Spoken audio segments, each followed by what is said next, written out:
Hey everybody, my name is Matt, and this is Movies with Matt. Today I'm super excited to watch this movie. We're going to be watching The Dark Knight. It's the follow-up to the last one, which was Batman Begins. We're going to be going through the trilogy of all these Batman movies, the Christopher Nolan Batmans. And this one is obviously probably the majority of people's favorite movie of the three, because for very obvious reasons has probably one of the best villains in movie history, or at least in, comic book movie history and superhero movie history. Heath Ledger's The Joker is brilliant, and it's a tragedy and a shame that we lost him so early. But I'm really excited to get into this movie. I've seen it plenty of times. I've got a lot I want to say about this movie. There's a lot I really like about this movie. So yeah, let's just jump into it.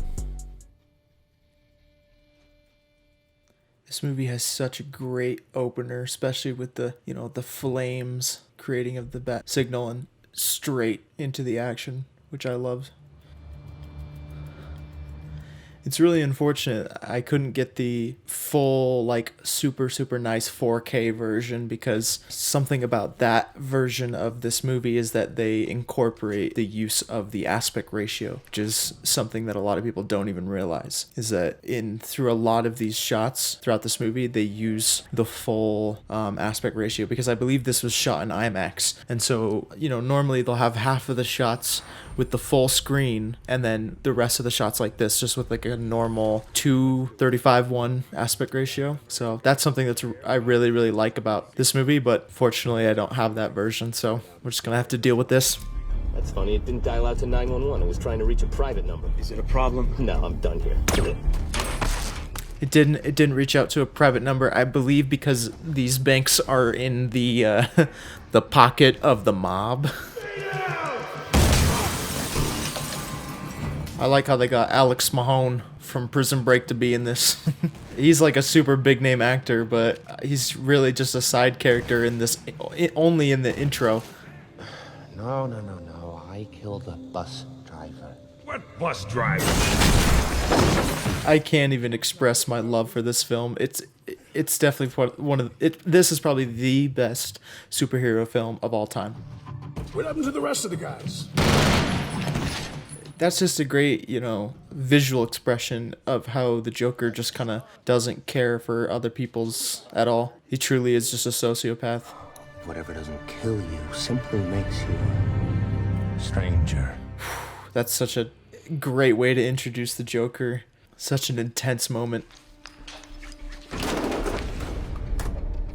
Something about the Joker, the people I feel like sometimes forget, is he's not just a crazy loony, psychopath. I mean, he is, but he's extremely intelligent. He knows exactly what he's gonna do, and he knows he might not have a plan, so to speak, but he knows exactly what he wants and how to get it, which is really really crazy.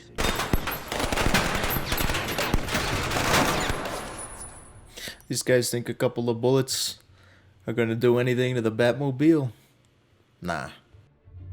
Intimidate. Oh. I feel like that would hurt a lot worse. I feel like you could have all kinds of broken ribs from getting hit by just a big pillar of concrete. This is one of the coolest parts of this movie. The coolest images. I love this. Boom. What gives you the right? What's the difference between you and me? I'm not wearing hockey pads. So many memes came from this movie. I'm not wearing hockey pads. Something that I love is that, sure, the Joker is the main villain of this movie, but at this point in time, he's not. He's just a side dude. And that's something that I think Gordon mentions here in a second, is or maybe it's Batman. They say, let's not worry about him. Let's focus on the mob. Hard to keep him out, and here he's as stubborn as you are. Classic Batman. Disappear mid-sentence. Someone could say something really important that Batman would just not hear, because he just left, because, he wants to keep up his Batman persona of being mysterious and leaving mid-sentence. But someone would say something really important sometime, and then he'd miss out, and then they'd be like, well, I was just gonna tell you the identity of this person, and you just left. That would be really funny. This is actually a real place that you can rent. You can rent out this place. A lot of people have shot like music videos and stuff here in this big room. Know your limits, Master Wayne. Batman has no limits. Well, you do, sir. See, with Batman's character, that really makes a lot of sense because him as a symbol doesn't have limits. The Batman as a character can be anything. Kind of like I mentioned on the last movie, is Batman can be whatever it needs to be, but obviously Bruce can't be anything. You know, he's a human and he has limitations, and he has physical limitations too. And Batman can get hurt, and that's kind of what happens in the third movie. Is he gets freaking broke. Bane breaks him literally, and it puts him out of commission for a while. Permission to treat the witness as hostile. Hostile? I see you hostile. Carbon fiber, 28 caliber, made in China. If you want to kill a public servant, Mr. Maroney, I recommend you buy American. Amen, brother.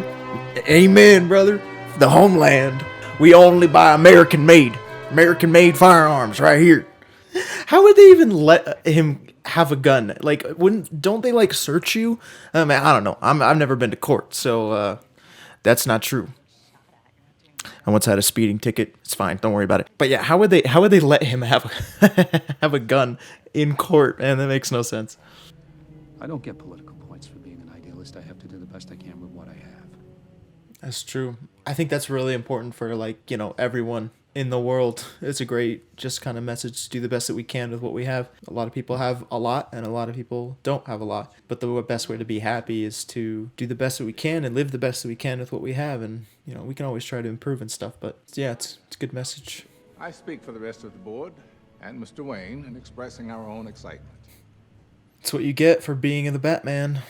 Being up till 4 or 5 a.m. every single night, protecting people.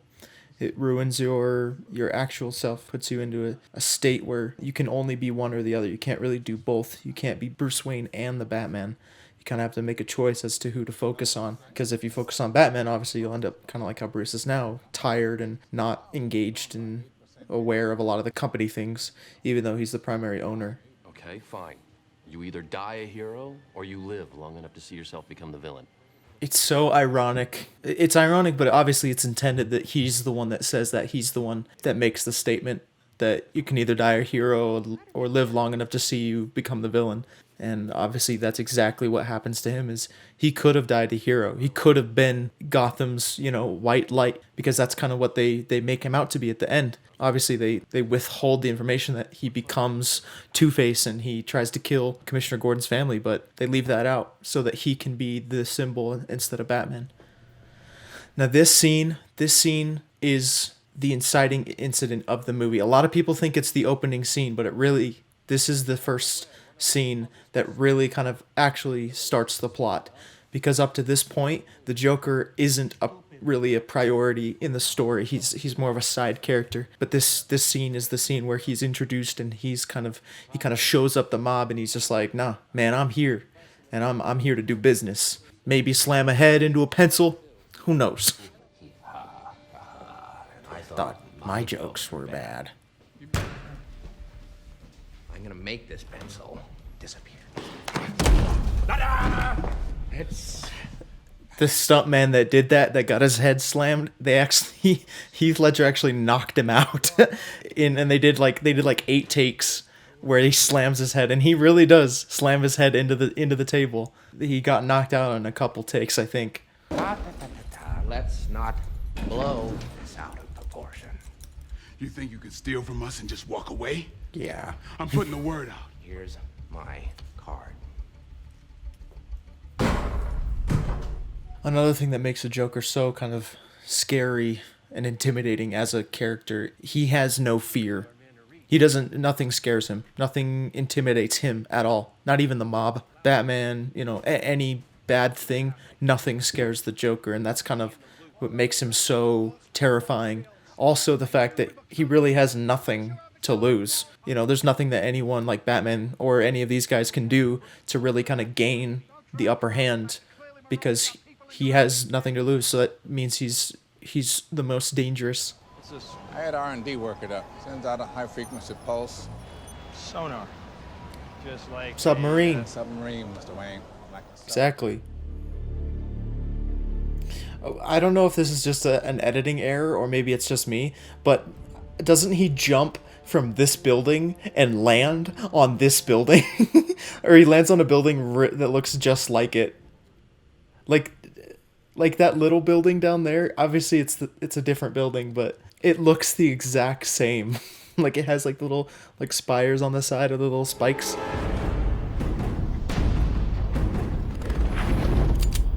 I feel like one thing that's undervalued about a lot of these movies is the score and the music composition. It's so there's such a consistent pacing where it'll have builds, but then it'll fall at the same time. It creates like this pattern, this pacing that your kind of heart naturally kind of adjusts to. It's really makes your heart race, and I really like that.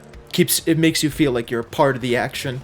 246 counts of fraud, 87 counts of conspiracy murder, 527. I totally did not notice that the first time. The Joker card in her documents. Never saw that before. Will the real Batman please stand up? Good little homage to our boy Eminem. I like that a lot. It's really funny. Look at me. Me!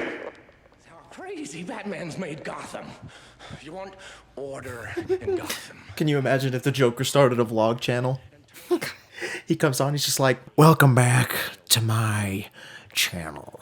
This channel is all about finding out who is the Batman. Now this week we have a great new episode. Like that would be so funny. Man has the skills for it, you know? He knows how to hold a camera. Hey guys, welcome back to my latest episode. That'd be so funny. There's a lot of threats. I found the appropriate response to these situations a long time ago. Get hammered. Because I'm an alcoholic. It's been a rough couple of years for me. The appropriate response of having your life threatened is to crack a cold one with the boys? I don't know about that.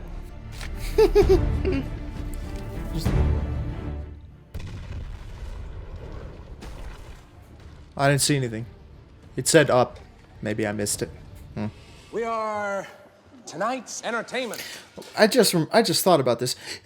They locked Harvey in the closet, but the only two people that know where Harvey... Yeah, the only two people that know where Harvey Dent is Rachel and Bruce. But both of them fall off the building. And it's a big building. It's going to take them a while to get back up. Plus, they fall off. Joker is still up there, man. They never talk about what happens after they fall off the building. It's kind of just like, oh, Joker's gone now. Okay, bye-bye. I love this camera work, too. The constant kind of swirling. It's done this in multiple scenes of the consistent, you know, circling around the characters. It's very kind of disorienting and unsettling. One day they carve her face. Another cool thing that I've noticed with some of these shots is whenever the Joker is in frame, it's always panned kind of slightly upward, kind of giving this kind of feeling of he is in charge. He is, you know, who's in power. And then whoever's below and is tilted down. Whoever's, you know, weaker or inferior to him is looked down upon, and he's kind of look up like the camera's panned up to him, which I think is really great. You know, it's a simple trick that can kind of imply power. Is Harvey okay? Safe. Thank you. I like how they just act like everything's fine all of a sudden because you know he saved her. There's still all kinds of people up in that building where the Joker's at, and he probably killed a lot of people, let's be honest, but they don't show any of that. And Dent is he's just out now. Okay. Some men aren't looking for anything logical, like money. Some men just want to watch the world burn. It's another thing that makes the Joker character so kind of terrifying is that he has no real goal other than to terrorize the city and terrorize Batman. He doesn't care about money. He doesn't care about power, really. He doesn't care about anything. All he cares about is dismantling the symbol of Batman and kind of just creating this feeling of chaos. Can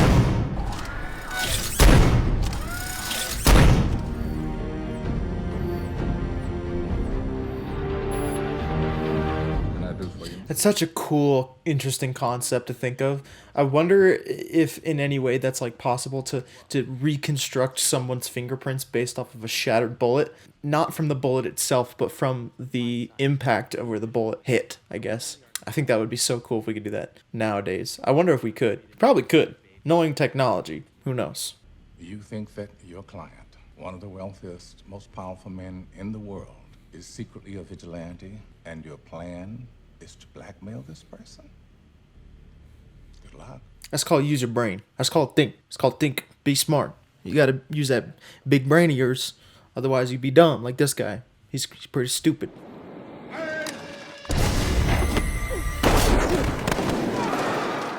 Oh man. They got my boy Gordon. Shoot. Come on, man.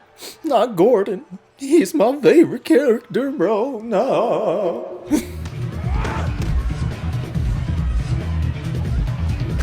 I like the use of the strobe light throughout this fight. It gives a very kind of, jittery motion to the fight because, the punches are like do do do do do do do do do. It's really, really cool. I like the style of that.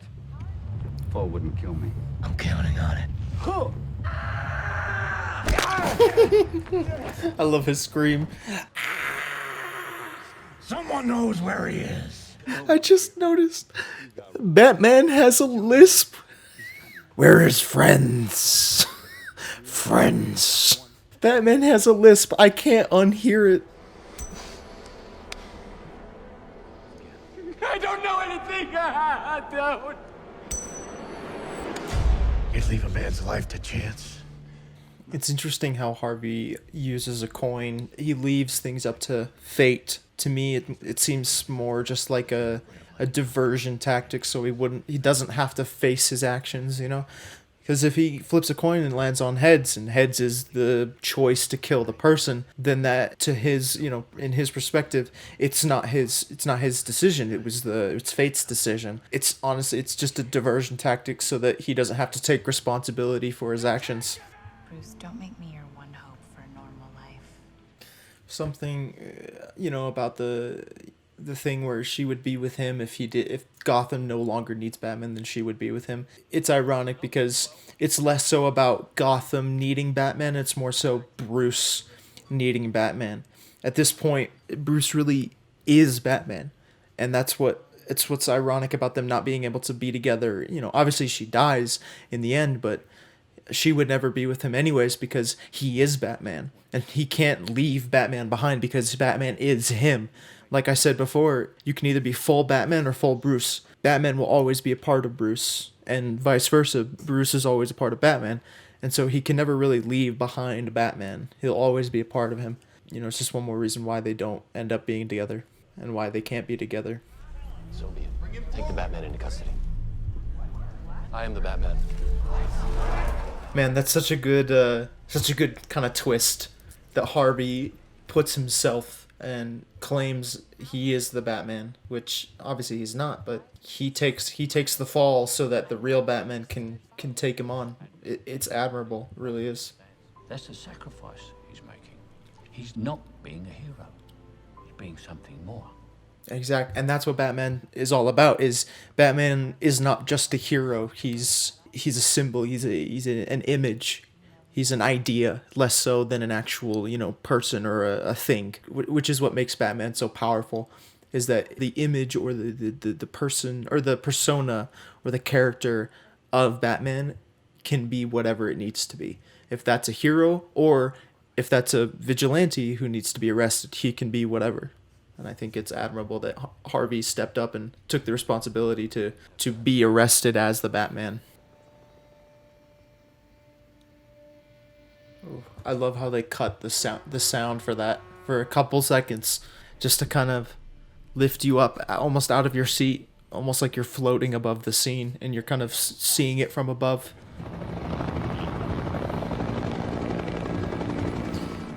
Throughout this movie, it almost like every intense scene has this constant, really subtle riser in the background, just the and it's creating such an intense feeling of pressure and anxiety. It almost hurts.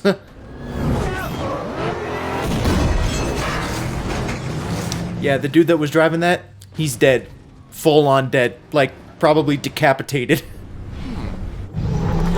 Something that I've always liked about that is when, you know, when the Joker looks back and he just saw someone that he works with absolutely get murdered. And his response is, as in proper intrigue and interest as to, you know, the Batman, and being like, interesting, you know?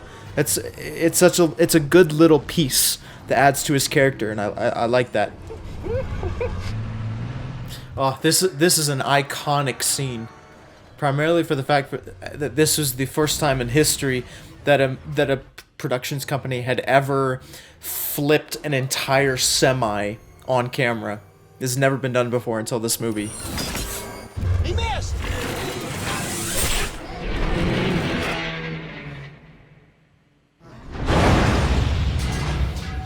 Absolutely incredible. You can kind of see the smoke from the hydraulic lift in the back. Well, that's what launches it and shoots it upward, is a compressed hydraulic lever that just kind of pushes it off the ground. This is another example that the Joker fears nothing. He doesn't even fear death itself, as he encourages Batman to ram into him, to break his rule, because that's the only way he'll get rid of him.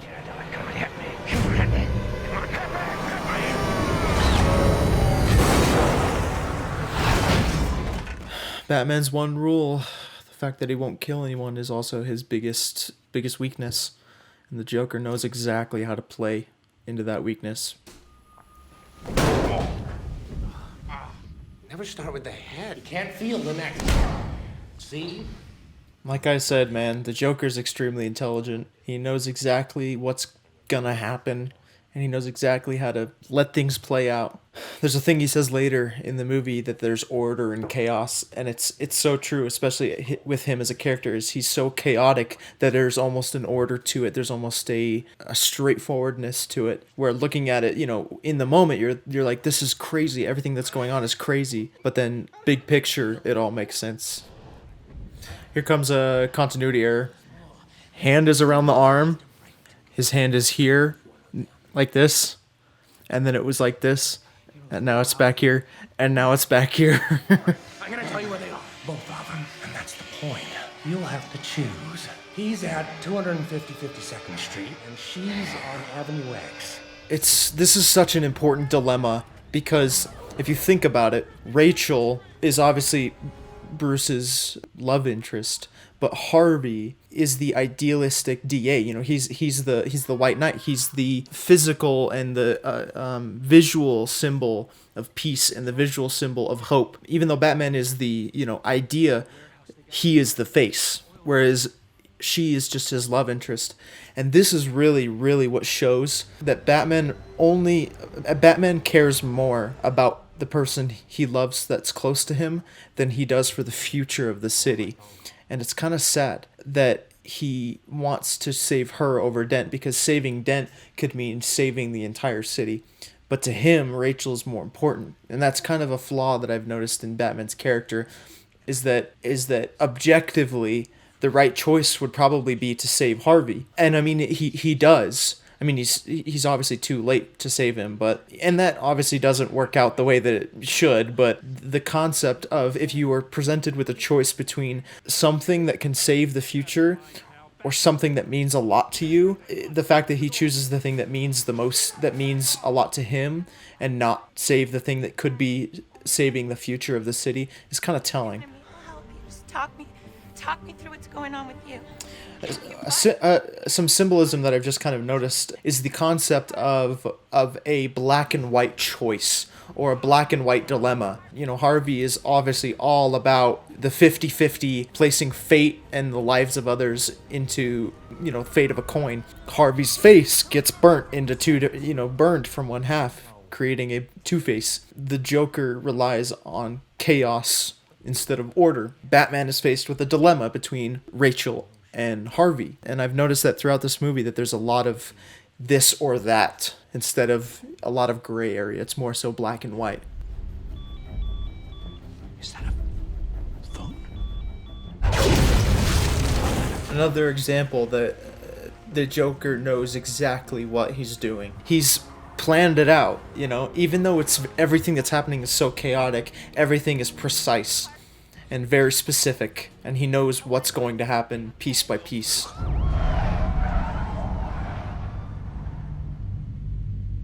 Oh, I love this. I love that shot. It just kind of shows how carefree he is.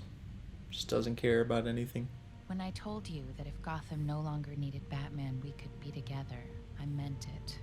But now I'm sure the day won't come when you no longer need Batman. And that's exactly what I said earlier. The city might not need Batman at a point, but Bruce kind of always will have Batman as a piece of him. And he probably won't really be able to let him go. She was gonna wait for me, Alfred. Dad doesn't know. He can never know. I like the blue tone of this scene. Really gives a sad mood. Also the strings and the violins really just... It's such a depressing tone.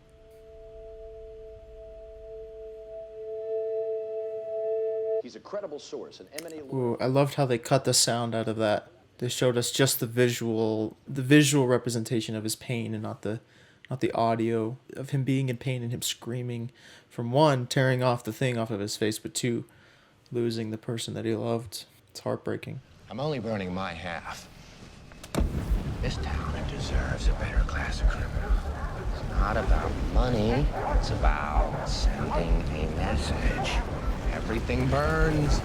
And that's kind of what encompasses the Joker's character, is that it's not about the physical possession or the material or the objectual gain that he receives, but it's all about sending the message of chaos and fear throughout the city and throughout the people of Gotham. And like you said, he is a different level of criminal, a different type of criminal. He's one that really just doesn't care about consequences. All he cares about is getting his point across at whatever means. Sir, Commissioner, do you really think an ordinary citizen would try to kill this man? Yes, I do. Commissioner! What did I say? Called it. Hi. I love the way he says that.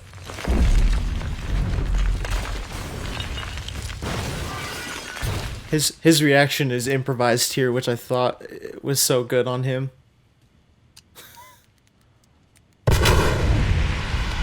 The fact that it takes him a couple seconds to, like, get it to actually blow up.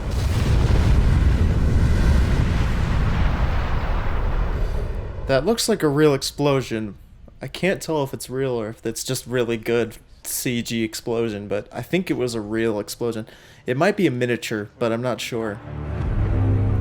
Maybe I'm wrong. Maybe they actually demolished half of a hospital for it. I have no idea. Yeah, get out now. But the bridge and tunnel crowd are sure in for a surprise. Like how he uses reverse psychology on the people, or on the people of the city. He tells them the bridge and the tunnels are, I guess, rigged with explosions. I don't know. He tells them that it's there's something up about those ways. And so obviously everyone thinks the ferry. Which is exactly where he's planted all the bombs, is on the dang ferry. I'm ready right now to blow you all sky high. Each of you has a remote. Blow up the other boat. At midnight, I blow you all up. It's another symbol of the duality, like the one option and another option, or like a split thing, black and white, two decisions, two boats. People having to make a choice in an impossible dilemma. Those men on that boat, they made their choices. It doesn't make any sense for us to have to die too. This is such a moral conundrum, because if you pull the detonator, you're responsible for, like, what, hundreds of people's deaths. It doesn't matter if they're criminals or normal people. You're still killing people. That's such an intense moral decision that would be hard for anyone to make. This is what happens when an unstoppable force meets an immovable object. You won't kill me out of some sense of self-righteousness And I won't kill you because you're just too much fun. Joker's relation to Batman is kind of similar to what he said earlier in the movie, is that he's like a dog chasing cars, and he wouldn't know what to do with it if he caught it. And Batman is like the car, and that's the reason why he can't really kill Batman, is because if he kills it, then there's no point in doing anything. There's no point in creating chaos without someone to try and fix it, right? If no one wants to fix the chaos, then why create chaos, right? Like a dog without a car, a dog won't chase a car if there's no car. Batman won't kill the Joker because of his one rule, because of his moral compass. And so it's just kind of a back and forth thing. Like I said, again, another symbol of two kind of things, two specific things, of its chaos and order. Well, you're about to know what that feels like. I like the lighting in this scene too. It's very half on the face, just like everything else. Lighting on one side with the focus on right now the Harvey side, but then in a minute, once Two-Face comes out, it'll be more lit on the other side. Gotham needs its true hero. Once again, the symbolism of light and dark. You either die a hero, or you live long enough to see yourself become the villain. I killed those people. That's what I can be. And that's why Batman is such an interesting character. Is he isn't really a hero per se. I mean, he is, but he's whatever Gotham needs it to be. And in this moment, Gotham needs the Batman to be a criminal, because that's the only way that the city will survive and the city will have hope. He's a silent guardian, a watchful protector, a dark knight. I get chills, man, every time I see that. Oh, wow. And that, man, it's so good. It's such a good movie. Totally true on the ending is that, we've all heard the phrase, not the hero we deserve, but the hero we need, or not the hero we need, but the hero we deserve. And Batman, I've said it multiple times, he is whatever Gotham needs it to be. When he needs to be a hero, he'll be a hero. When he needs to be a criminal, he can be a criminal. When he needs to be a symbol of hope, he can be a symbol of hope. At the end, the only way to really preserve hope throughout the city of Gotham is to have Harvey Dent become the image that he was supposed to be. The White Knight, the opposite of what Batman is. He needs to be a physical face, someone people can actually look at and say, Harvey Dent is the one who helped save the city. Because, people can say Batman, but who is Batman? No one really knows. But people know who Harvey is, and people can place their trust in him. Sure, he dies, but they place the blame of him on Batman, which, yes, tarnishes Batman's reputation, but in order to save the city and in order to create peace and hope, Batman's reputation needs to be tarnished, and it needs to be displayed in a way that allows people to put their trust and hope in someone else, because it was the only real way to save the city. I love this movie so much. It's definitely the best superhero film that I've ever seen. I love the Christopher Nolan Batman movies. In my opinion, and I probably assume most people's opinions, this one is the best one of the three, mostly because of Heath Ledger as the Joker. He plays such an interesting character. I could create a full 30-minute video on why Heath Ledger's Joker is one of the best Jokers. Some of the interesting symbolism I noticed throughout this movie is the concept of chaos and order and, duality and black and white, things not being, a spectrum, but things being a choice, one or the other. There was multiple times throughout this movie where it was displayed like that. Multiple examples of things that were a choice. Batman's choice to save Rachel or Harvey Dent, the people on the boat choosing to save themselves or to save the other people, or to wait and let themselves die or kill the other people. Harvey Dent flipping the coin on a 50-50 chance to determine people's fates. There's a lot of symbolism when it comes to that.